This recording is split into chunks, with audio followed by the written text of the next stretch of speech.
అర్జున, నీవు దర్శించిన ఈ నా స్వరూపమును ఎవ్వరునూ చూడజాలరు. ఈ విశ్వరూపమును దర్శింప దేవతలందరూ సదా కోరుచుందురు. మయ్యావేశ్య మనో యే మాం నిత్యయుక్తా ఉపాసతే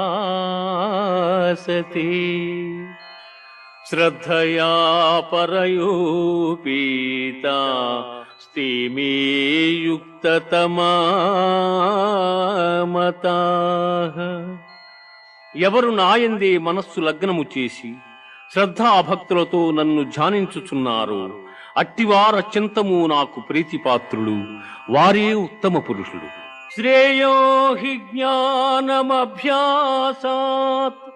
జ్ఞానాధ్యానం విశిష్యతే ధ్యానాత్ కర్మ